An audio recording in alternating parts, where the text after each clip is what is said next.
നമസ്കാരം. എല്ലാ ഓസ്ട്രേലിയ മലയാളികൾക്കും ഗുഡ് മോർണിംഗ് ഓസ്ട്രേലിയയുടെ മോർണിംഗ് ന്യൂസിലേക്ക് സ്വാഗതം.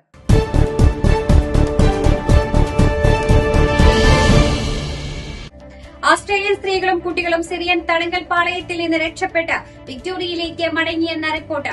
ദി ഗാർഡിയന്റെ റിപ്പോർട്ട് അനുസരിച്ച് വടക്കുകിഴക്കൻ സിറിയയിലെ കുപ്രസിദ്ധമായ അൽ ഹാൽ തടങ്കൽ പാളയത്തിൽ നിന്നും 2 സ്ത്രീകളും 4 കുട്ടികളുമാണ് രക്ഷപ്പെട്ടത്.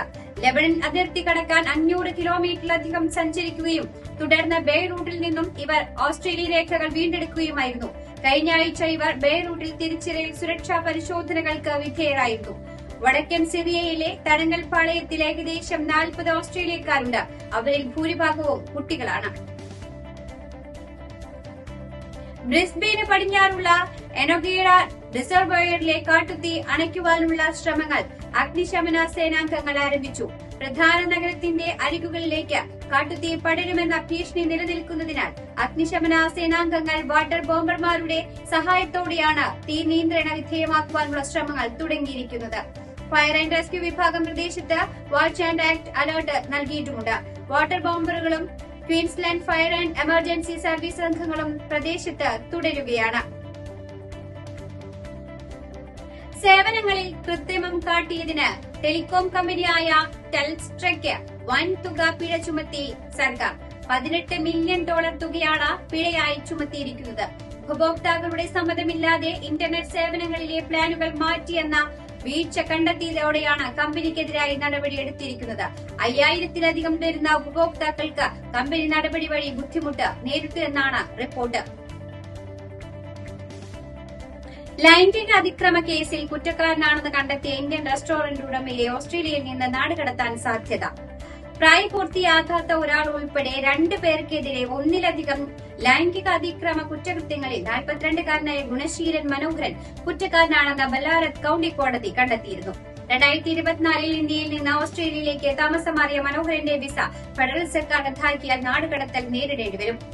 Indian contemporary restaurant and bar നടത്തിയിരുന്ന മനോഹരൻ 2021 മാർച്ച് മുതൽ 2022 ജനുവരി വരെ ഒരു കൌമാരക്കാരനായ സ്റ്റാഫ് അംഗത്തെയും ഒരു മുതിർന്ന ജീവനക്കാരനെയും ലൈംഗികമായി പീഡിപ്പിച്ചതായാണ് പോലീസ് കണ്ടെത്തിയത്.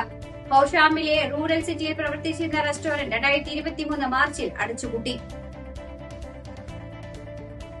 മലബാർ ഗോൾഡ് ആൻഡ് ഡയമണ്ട്സിന്റെ ഓസ്ട്രേലിയയിലെ 2ാമത്തെ ഷോറൂം മെൽബണിലെ നരേവാരേറ്റിൽ പ്രവർത്തനം ആരംഭിച്ചു. മെൽബണിലെ ഫൗണ്ടൻ കേജ് ഷോപ്പിംഗ് കോംപ്ലക്സിലാണ് പുതിയ ഷോറൂമിന് തുടക്കം കുറിച്ചിരിക്കുന്നത്. പ്രശസ്ത സിനിമാ താരം അനിൽ കപൂറാണ് മലബാർ ഗോൾഡ് ആൻഡ് ഡയമണ്ട്സിന്റെ പുതിയ ഷോറൂമിന്റെ ഉദ്ഘാടനം നിർവഹിച്ചത്.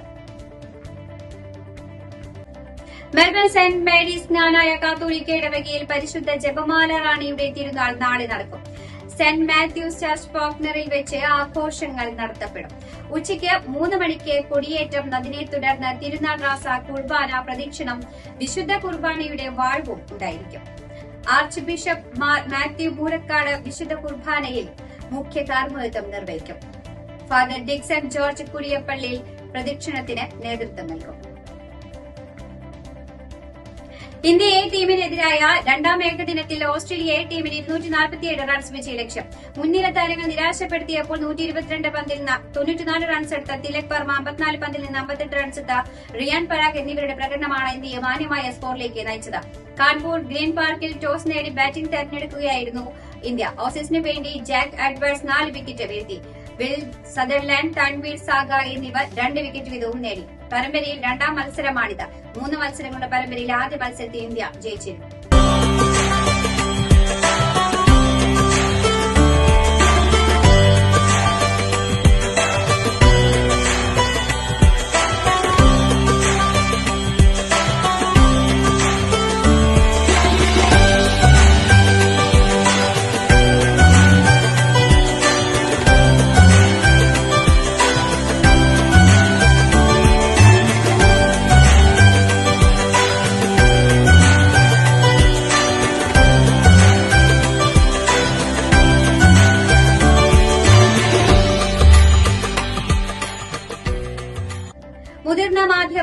പ്രവർത്തകനും എഴുത്തുകാരനുമായ TJS ജോർജ് അന്തരിച്ചു. 97 വയസ്സായിരുന്നു. ഹൃദയാഘാതത്തെ തുടർന്ന് ബാംഗ്ലൂരിലായിരുന്നു അദ്ദേഹത്തിന്റെ അന്ത്യം സംഭവിച്ചത്. വെള്ളിയാഴ്ച മുതൽ മണിപ്പാൽ ആശുപത്രിയിൽ ചികിത്സയിൽ കഴിഞ്ഞു വരികയായിരുന്നു അദ്ദേഹം. രാജ്യം പത്മഭൂഷൺ നൽകി ആദരിച്ച മാധ്യമ കുലപതിയാണ് TJS ജോർജ്. പത്തനംതിട്ട ജില്ലയിലെ തുമ്പമൺ സ്വദേശിയാണ്.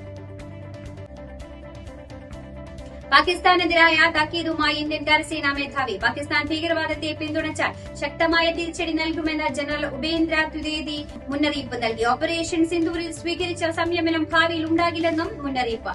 ഓപ്പറേഷൻ സിന്ദൂരിൽ പങ്കെടുത്ത സൈനികരെ അഭിനന്ദിക്കുന്ന ചടങ്ങിലായിരുന്നു കരസേനാ മേധാവിയുടെ പ്രതികരണം. കരൂർ ദുരന്തത്തിന്റെ പശ്ചാത്തലത്തിൽ പ്രത്യേക അന്വേഷണ സംഘത്തെ നിയോഗിച്ച് മദ്രാസ് ഹൈക്കോടതി. തമിഴ്നാട്ടിൽ പൊതുനിരത്തിലെ റാലിക്കും പാർട്ടി പരിപാടികൾക്കും ഹൈക്കോടതി തടയിട്ടു. പൊതുമാനദണ്ഡം പുറത്തിറക്കും വരെയാണ് വിലക്ക് ഏർപ്പെടുത്തിയിരിക്കുന്നത്. കരൂരിലേത് മനുഷ്യനിർമ്മിത ദുരന്തമെന്ന് മദ്രാസ് ഹൈക്കോടതി രൂക്ഷമായി വിമർശിച്ചു. ശബരിമലയിലെ സ്വർണ്ണപ്പാളി വിവാദത്തിൽ പ്രതികരണവുമായി പന്തളം കൊട്ടാരം. സംഭവത്തിൽ സമഗ്ര അന്വേഷണം നടത്തണമെന്ന് പന്തളം കൊട്ടാരം വാർത്താക്കുറിപ്പിൽ അറിയിച്ചു. ആശങ്ക പരിഹരിക്കാൻ സർക്കാരിന് ഉത്തരവാദിത്തമുണ്ട്. ചെന്നൈയിൽ നടത്തിയ സ്വർണം പൂശൽ ജോലികളിലും സംശയമുണ്ട്. ഇത്ര ചുരുങ്ങിയ കാലത്തിനുള്ളിൽ എങ്ങനെ നിറം മങ്ങി എന്ന കാര്യത്തിലടക്കം സംശയങ്ങളുണ്ട്.